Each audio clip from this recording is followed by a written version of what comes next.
Today we're going to see an ordinary man become a NASA legend right before our eyes. We've got to go back in time though, back to 2012, the Mars Curiosity program from NASA. And this ordinary man was Adam Steltzner. And because of the Curiosity, and because of his achievements, and because of his knowledge and technical abilities, this ordinary man became a legend. So let's just quickly familiarise ourselves with Adam. It's a picture of him here, looking very rock and roll and hip. Adam is an American NASA engineer who works for the JPL. He worked on several flight projects including Galileo, Cassini, Mars Pathfinder, Mars Exploration Rovers. He was the lead engineer of the Mars Science Laboratory EDL phase, entry, descent and landing, and helped design, build and test the Sky Crane system. Oh, I'd love to have a chat with you about your Sky Crane there, Adam. Really would. Pick your brains on that bit of kit. I really would. Where are we? The media has portrayed Steltzner, there we are, as a rock and roll engineer. I wonder why. So they've turned this ordinary man into a legend based on his achievements at NASA and of course him being hip and happening. And what was his job? Entry, descent and landing. Bear with me. So let's head back to 2012 and revisit the day an ordinary man became a NASA legend. We joined the action in the control room, just seconds away from NASA's craft, Mars Curiosity, coming in to land on the Martian surface. The tension is building. Everything now is dependent on Adam's landing system. And Adam controls this place like a conductor conducts an orchestra. The only difference is Adam's conducting the NASA data nerds.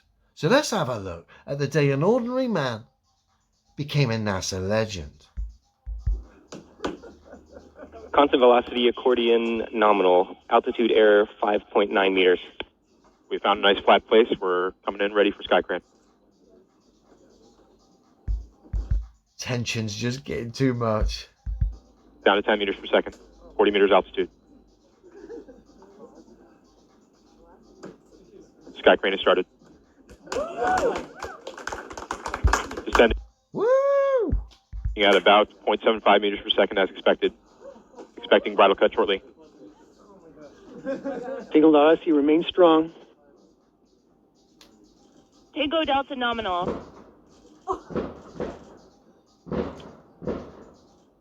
Yep. You feel confident? RIMU stable. UHF telemetry. RIMU stable. UHF is good. Touchdown confirmed. We're safe on Mars.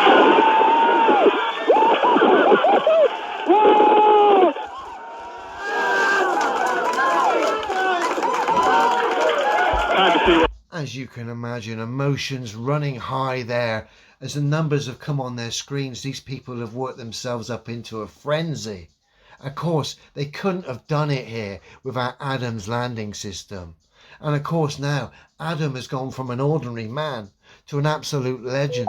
The way he coordinated those number crunchers was incredible. So let's get to know this NASA legend a little bit better now as we head over to the press conference. Of course, fresh off the back of this incredible success in which Adam's landing system made NASA's achievements with Mars Curiosity possible. So here we're going to get a chance to get inside this genius's mind who no doubt is going to blow us away with a wealth of wisdom and tech regarding this landing system and enlighten us all on how it went down.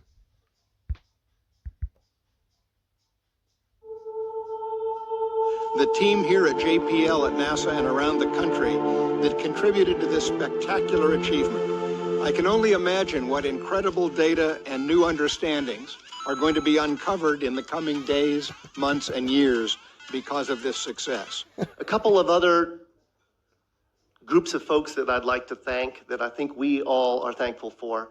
Certainly this beautiful theater of tonight the drama of us all being able to experience it together.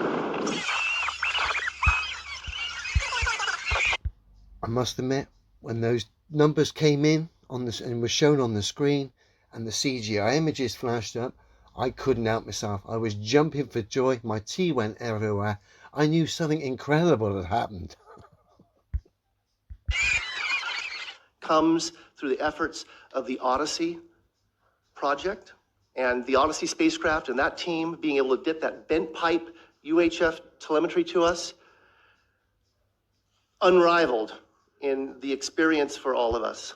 And now, I have to say, I've got plenty of experience in the dip, bent pipe telemetry data world, and it was an unrivaled experience. As you can imagine, the bent pipe telemetry data world is incredibly competitive.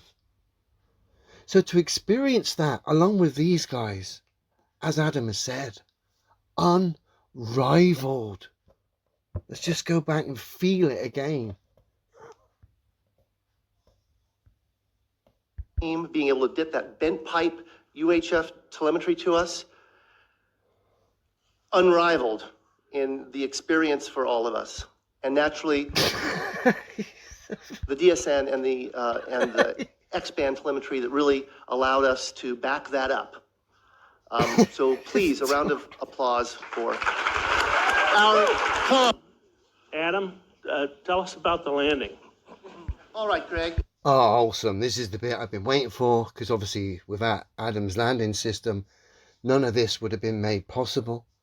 So no doubt Adam is going to blow us away here with a wealth of wisdom and knowledge and break it down exactly how it went down. So this should be enlightening, to say the least. All right, Greg. I can't tell you too much about it. I mean, it looks good. I'm being a little flip. In short, it looked extremely clean. We had,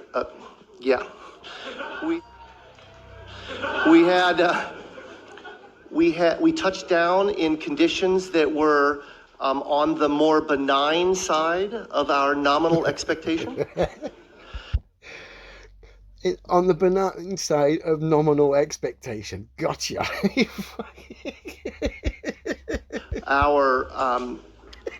By the way, I want to preface everything. This is preliminary data scooped with the sieve in the cacophony of the control room during the celebration.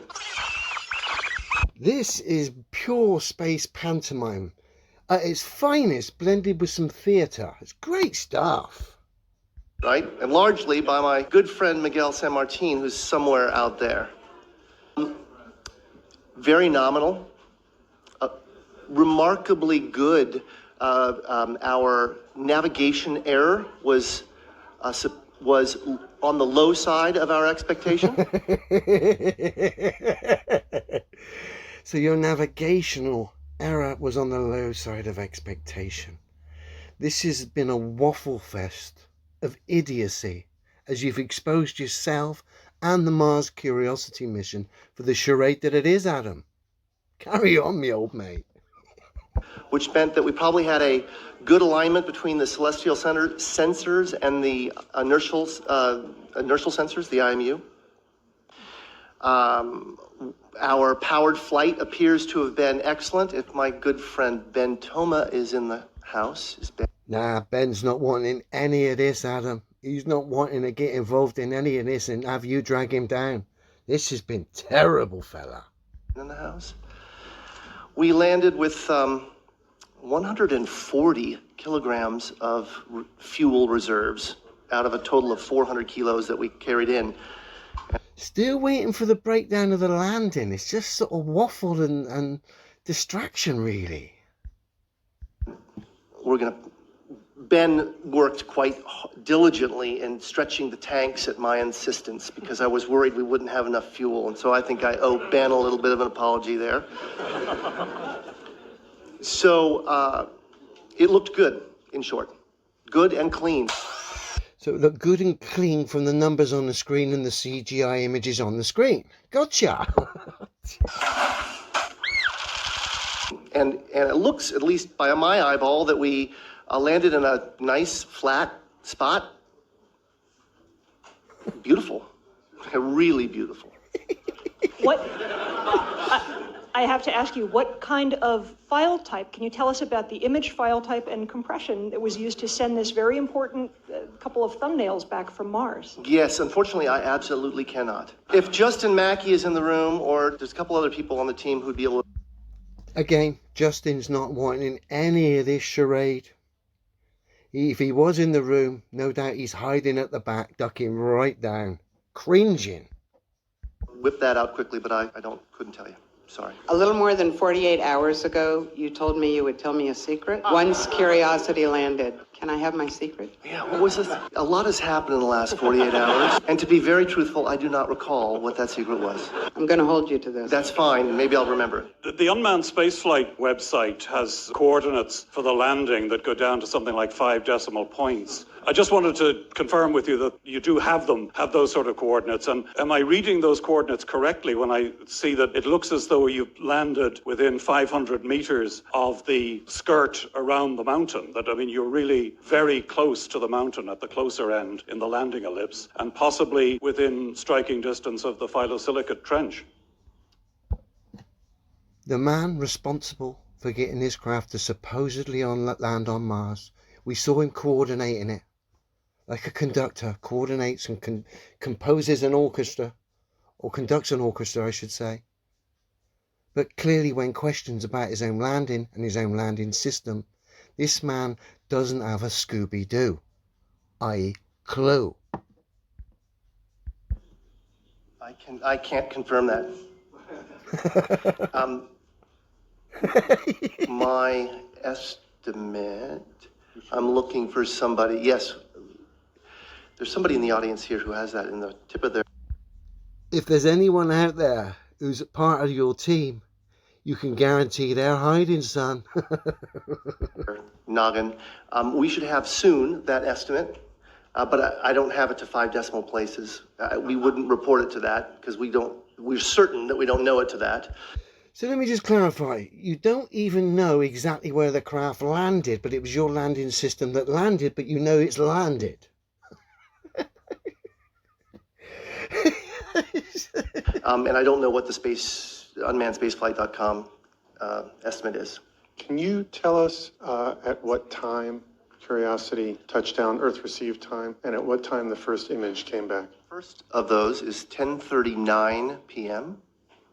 The second of those I don't have.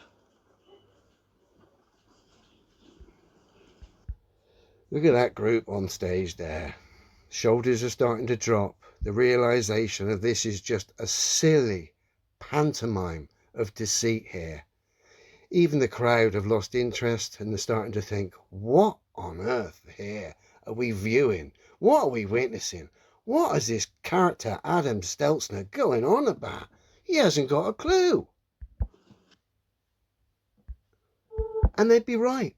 This NASA legend doesn't have a clue. Us exposing the whole of this charade for the silly pantomime that it is. Remember, he's responsible for getting that thing to supposedly land on the Martian surface. Yet when questioned, he doesn't have a clue about the landing, where it landed, or how it landed. Yet it was his landing system that got it to land. And we saw him supposedly conducting the data nerds in NASA's control room. Ridiculous. Clearly ridiculous.